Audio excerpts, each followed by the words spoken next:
Coach, just in a general sense, since the last time we talked, how's it gone? For the guys, I know with newcomers it takes some more time to maybe work with them, but how's it going overall? I think if you talk to any coach in the country, they'll probably say we have really good days and we have some really bad days, and it's and one of my keys to our ahead of time. One of my keys is that we have to have consistency and we got to have dependability. We knew last year what the guys you had back and who was going to be there every day, and that's what we've really talked about: consistency, efficiency, and dependability with those guys. And you got experienced guys back that have played, 5 guys that played good minutes in Elite 8 in a Big 12 championship team. But now, as everyone knows, their roles are different, and now can they be consistent? And can they be dependable? And that's the key, I think, for our season. But they work very hard. I would say this is number 15 today.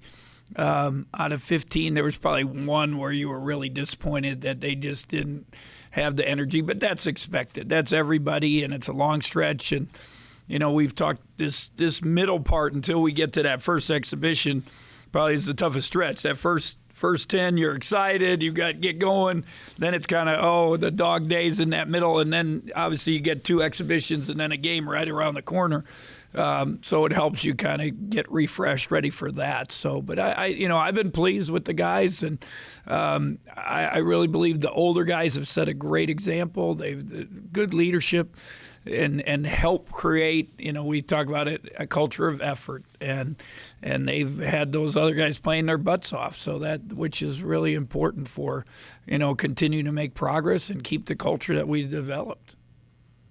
Last season with Mack, scoring was up, rebounds were up, but turnovers were also up, while field goal percentage and blocks were down from the previous season. How do you really need McCall to attack things this season, and what do you need out of him from a production standpoint? I think, efficiency is very important, because you just kind of alluded to it with those stats, and it's something that, we've brought up with him. Obviously, the turnovers, it's some of it he got double teamed because people knew him a little more, and then he didn't deal with that very well.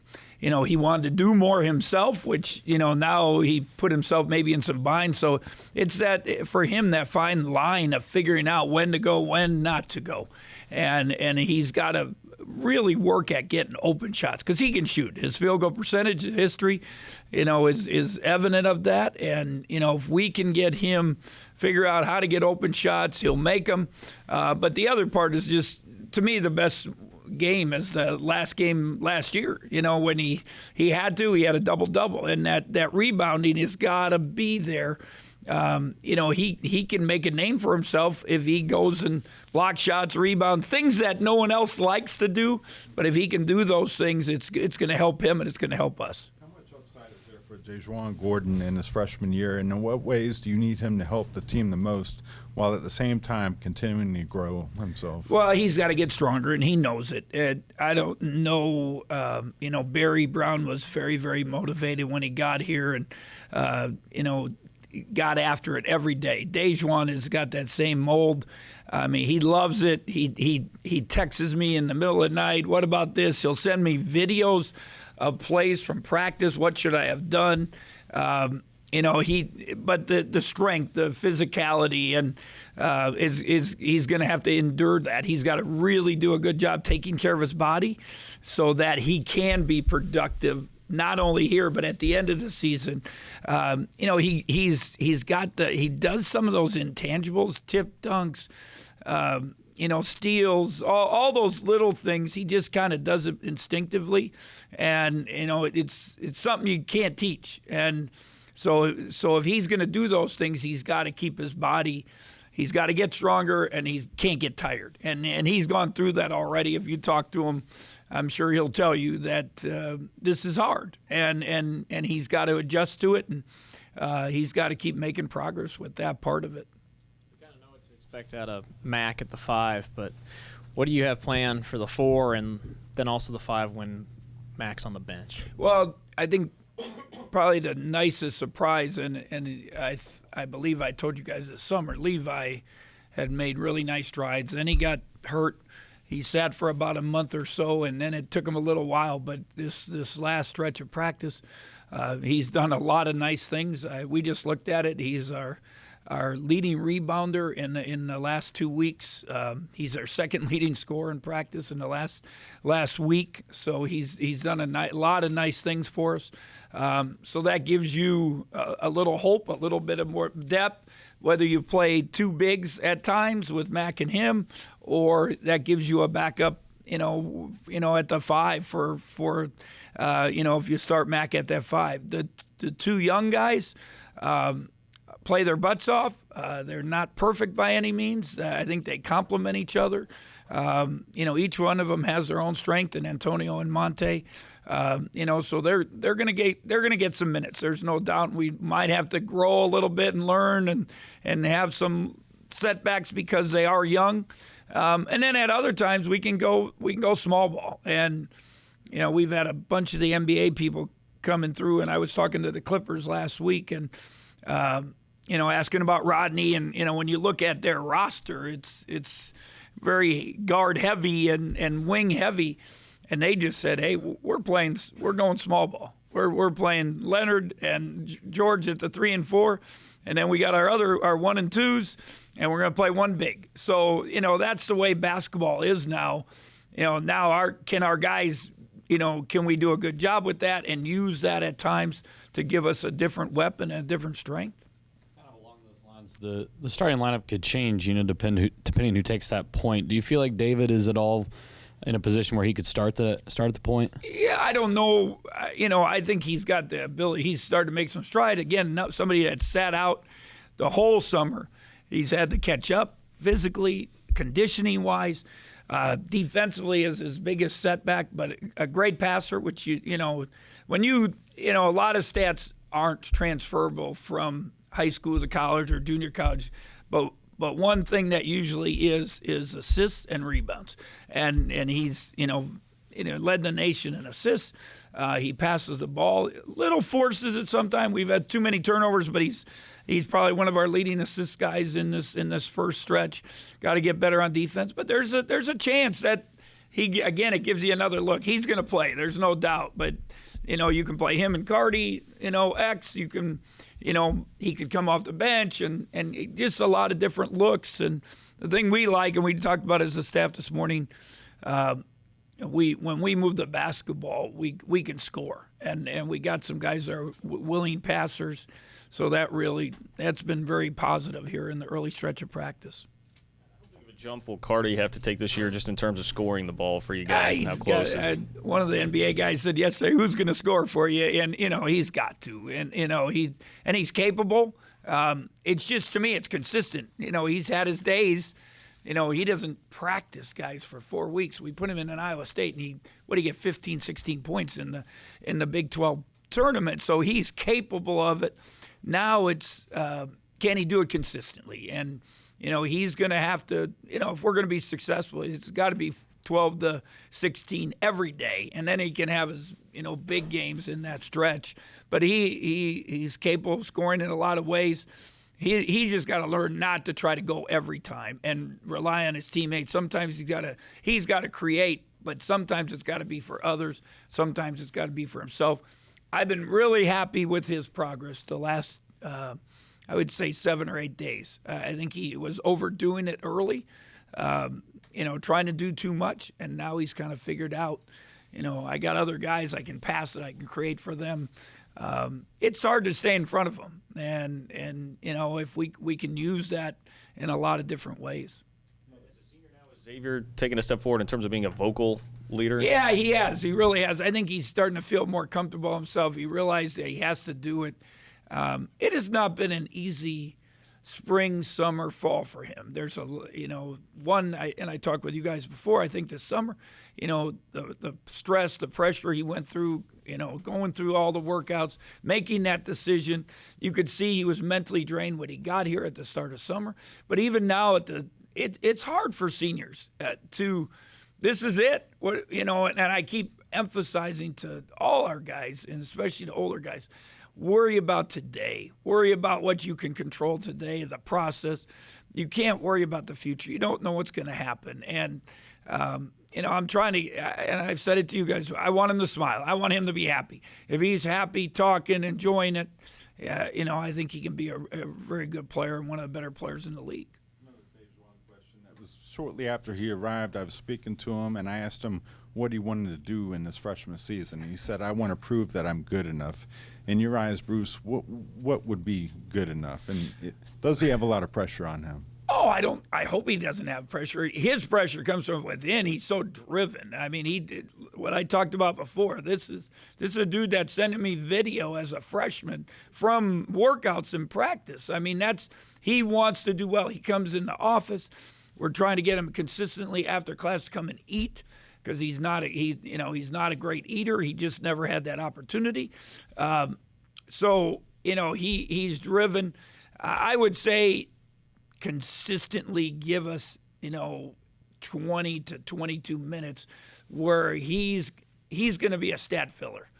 He's going to have steals, he's going to have deflections, he's going to have some rebounds, and probably his thing that he's made the most strides at is his three-point shooting. I think he might be our leading three-point shooter in our practices percentage-wise. Now he isn't shoot as many as some of the other guys, but he's been pretty good, consistent. So be a stat stuffer, do all those things, go 3 for 4 from the field. One of them is a tip in dunk, one's a layup, and then you make a three, and if he can do all those things, it's going to help us. Questions for you. The first one, with so much talent coming out of big circuit tournaments and AAU events, how much emphasis does your coaching staff put into those? And then second off, how important is it to still build connections with high school coaches, and how has that changed since you've started? Well, it's changed drastically I'm 40 years, and before when I started, and it's hard for young guys to imagine, there was no AAU. That's and the young guys that grew up in it, played in it, now they're recruiting to it. That's all they know. I think the NCAA this summer, the goal was to start making a little bit of change, to go back with the academies, with the high school events in the summer. I was surprised. I was on a teleconference with a group of coaches. The NABC, our Coaches Association, did some teleconference, just get feedback from the summer. I was surprised how much the young guys liked the high school events because they were the ones that were fighting it. And even my guys, they're like, why are we doing this, coach? And then, man, it's really cool to see them with their high school teams and see their coaches and all this. Like, that was a really good weekend, coach. And so it was that. I think that was positive. Obviously, AAU, the mass numbers, you can see a lot more people, see them against better players. I hope we can get a little bit of mixture of both. I think that's the goal of the NCAA, the academy.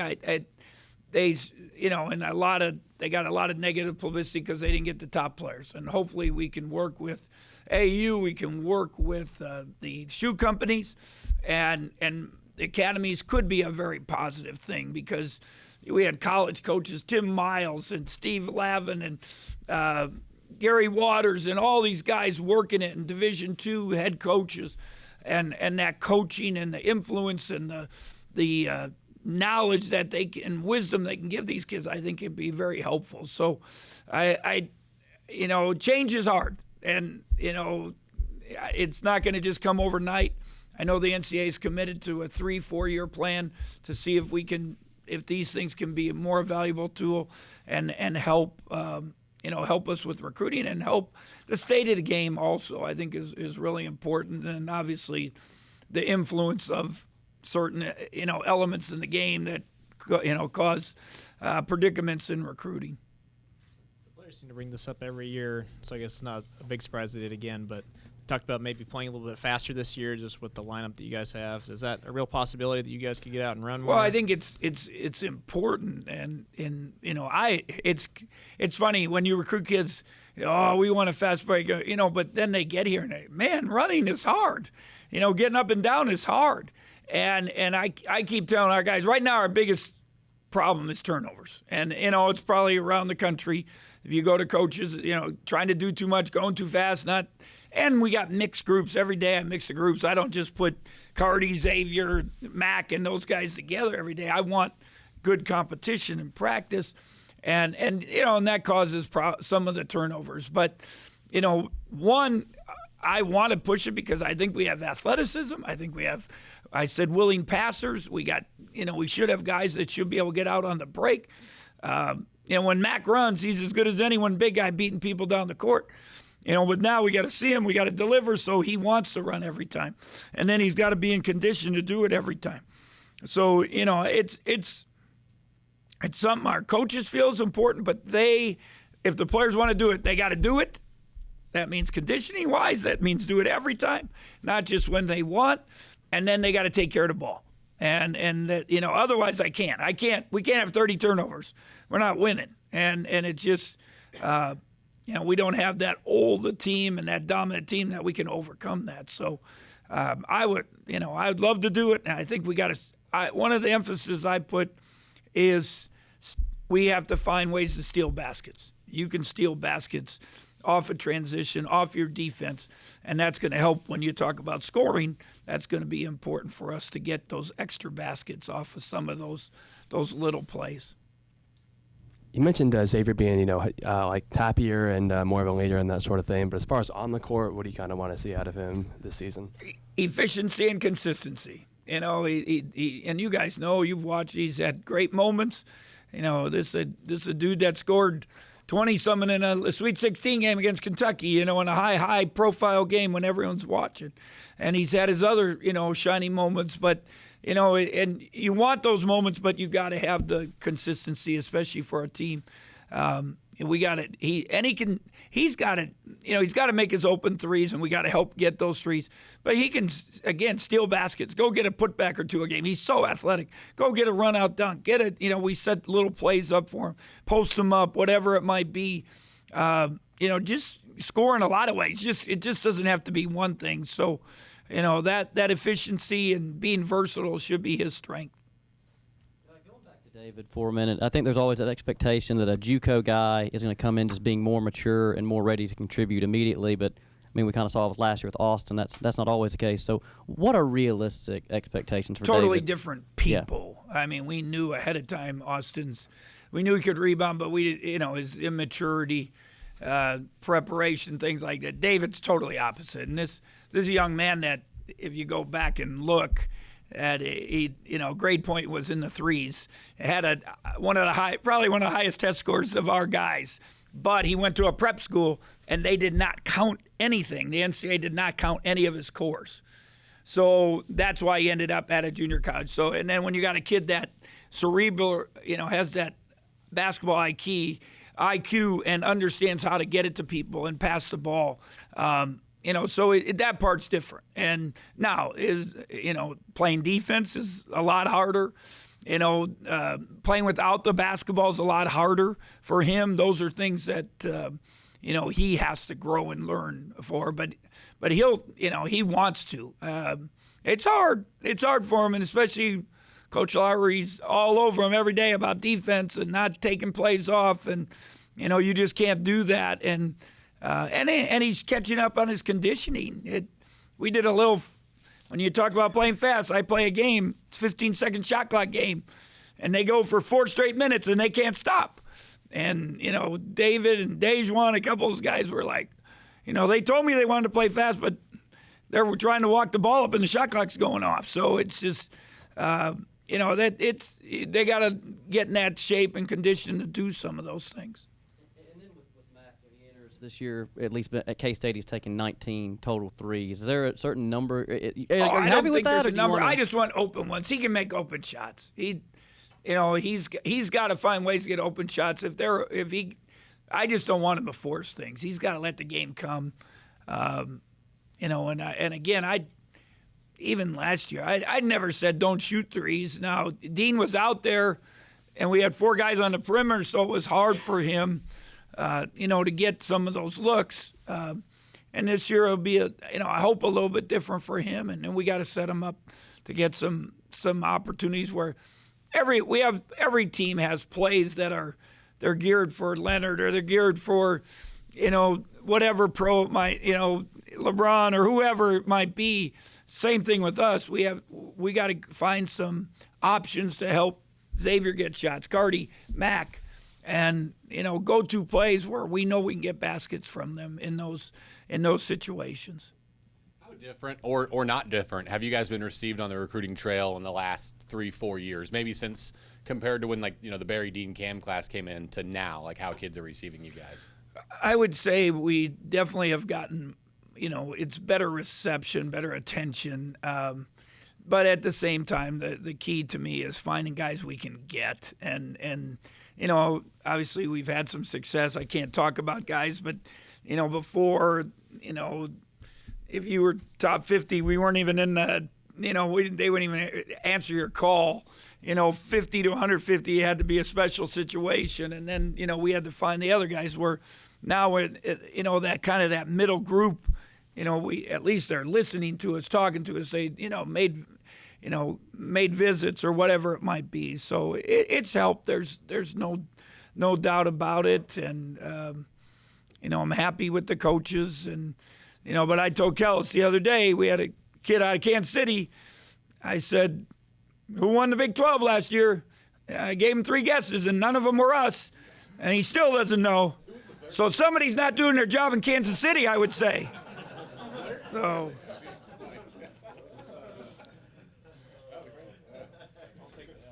I just want to know who the third guess was. I can understand the first two, but. Bruce, the preseason All Big 12 team came out today, and Xavier Sneed wasn't on it. Just what was your reaction to seeing I that? think he's on a mentioned first team. I don't know what, I'm, again, consistency, he can be on there. If he's got to have a great year. And, Halliburton, I think, because of what he did this summer, I told Steve, can I help him become a potential draft choice on the USA team, so can I be his agent too? So he's up there, there's some, obviously, did he dominate last year? No, but he had a great summer. He got some national attention. It's the same with all those guys, what program they're from, what attention they got. It's up to Xavier. He potentially can be there, but he's got to do it. I really believe, and I said it to you guys at the end of the year, I kicked myself. I told a couple of NBA guys, I really pub Barry to be Defensive Player of the Year, and I probably talked too much about Barry, being the best defender. Xavier is, if not the best in the league, he's definitely up there. And I'm talking about in the country, and in some ways he's better than Barry. Barry was so good on the steals and stuff. Xavier can just lock you down, and he's physically. I don't know how many times Dejuan's run into him and fell in practice. It's twice a practice at least every day, and he can guard the point, and he's guarded force. 1, 2, 3, 4. He can guard all the positions, and for his future, I hope he understands that this is a valuable tool that could help him, make some money in his career. You mentioned Halliburton. How does your perspective on guys like him and likely at Oklahoma State change after having a chance to coach them like that? I love both of the kids. They were great kids, great leaders, and really wanted to win. And, dealing with some of the young high school guys and, Isaac, a couple times he grabbed me and say, "We're okay, coach. Don't get mad. We're okay." So I love his leadership, his toughness. He had some great games last year. We talked to him a lot about shooting, and I want him to do well. Not against us, but and Isaac or Tyrese Halliburton, just unbelievable person, family, kid, and his numbers were astronomical for us this summer. So, you're happy that you were part of their life, and you hope they have a great future. But obviously, when we're playing them, I hope they miss every shot. So. You said Montavious and Antonio, they complement each other well and have different strengths. Can you talk about what those strengths are that they have? Antonio's very talented. He has very good length. He can really shoot the basketball. One of the problems he's figuring it out. He can't shoot every time he touches it like in high school. Try to make plays every time. Yesterday I don't know what he was from 3. At least maybe 4 for 5, 5 for 6. He can make shots. It gives you a little bit of what Dean did, spread in the defense. Montavious probably, not quite as tall, a little tougher, a little more physical, good passer. Probably has picked up things a little quicker, so that part of it. and so they give you a nice look. Both of them for their future, obviously they want to play 3-man. They want to move, become, play the wings and stuff, which is in today's, trying to tell kids it's no difference. Who you guard and, can you dribble and make a play or not? That's what it comes down to. So both of them have done some nice things, and, hopefully they're going to give us enough this year to help us, and then I think they're going to be very good players down the road. And then Mike's been a guy that's always come off the bench and given a spark. I mean, does he have a good chance to sneak into the starting lineup? Yeah, there's no doubt. There was a stretch early in the practice, first 5-6 days, he was playing as good as anybody in practice. And then now he can't just let shooting be his only thing. And he's got to find some other niche to help us. I think he, along with Xavier, can be our defensive stoppers. Mack, I've always said, is one of the best defenders, big guys in the country. I still believe that. And then Mike, somebody, go get some rebounds, do some of that other stuff. And if your shots aren't going in, it's okay. You still can be productive. Keep the confidence. And so he's worked very hard. Obviously, he had a setback with an injury. He made a quick recovery from it. I'm shocked how well he's done, because he couldn't do anything because it was, with his hand. So for 6-8 weeks there. So it's, I hope, again, keep healthy and if we have good depth, it's going to help us. And then I know you can't talk specifics, but how much easier does it make coaching down the road now this season with having a 2020 class completely filled, basically? It doesn't make it any less stressful this year. This is about our team. That's right now. It's about Xavier. It's about Mack. It's about Pearson. It's about Cardi, James. These are seniors. And this is, these guys are all, this is their, I don't, a couple of them can come back, but they're seniors. This is about them, and they're changing their roles in their team, and that's the most important thing. And, I've been in a long time. We won the Big 12 last year, and that's great. But, a month from now, if we're not winning games, everyone's going, what the heck's wrong? So, it's important. Every year is important. Every game is important.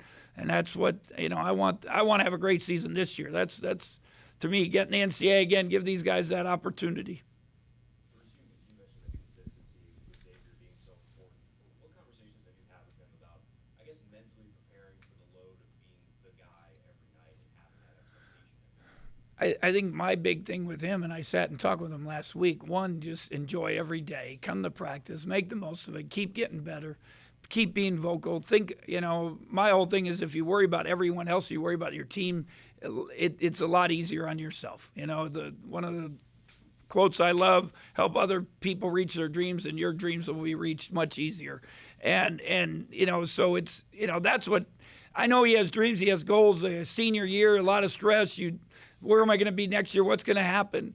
But worry about all the other things you can control. And that, to me, that's got to be the key for him. Last time we were able to meet with you as a group, you'd mentioned that Levi and Xavier and Mike and David had, various levels of injury. So just where are you guys at right now in terms of health as a team? They're all in practice. Actually, Nigel's the only one out now. He has a little bit of a tendon problem. And so those guys are all back. I wouldn't tell you they're 100%. And everyone's they've all had their they twisted their foot, got knee in the thigh, and now that hurt. It's hard. In these practice harder than games because you are in there the whole time. It is physical. It's one drill to the next, and but hopefully it's preparing them to be ready for games because we're right around the corner. It's 3 weeks from yesterday that we have our opener. And, within, 8 days, we got an exhibition game. And so it's got to come quick. And when games start coming, they all get healthy. That always happens. With James, do you see him having any bigger of a role this season than he's got to stay healthy. That's his whole thing. He's physical. He's actually smart. He knows what's going on. He's been here. he just has never been able to have consistent practice. And even he was out I think it was the first week, 8 days of practice this year. And now he's back. Now can he sustain and get 2, 3, 4 weeks of practice every day where, that's how you build trust with the coaches. And you build confidence with yourself by what you do in practice on a daily basis. So he gives us physicality. He gives us some intelligence because he knows our system. So I hope, we got to have depth, especially at the big guys. And, that's very important. We're going to need them. Maybe 2-3 weeks ago, there was some talk about Sean needing to show just a little more consistency or whatnot. How has it come the last couple of weeks for him? He's got, he makes he'll have 7 or 8 great passes. He'll have 7 or 8 bad turnovers. And it's just, again, it's the same thing. And just kind of figuring out what he can do. He's strong. He can guard. He can do a lot of things. You saw last year pushing the basketball, creating, making plays. I stood, put him in the game. Texas said Cam can't play. This is one of the best defensive teams in the country, and he's making plays for us. So, he's capable. It's just he's got to be happy about himself and his role. I think that's not. You don't have to do something every time you touch the ball. Sometimes the best play is just swing it. And then, now you might get it back. And so, that's got to be a key for him to continue to make progress.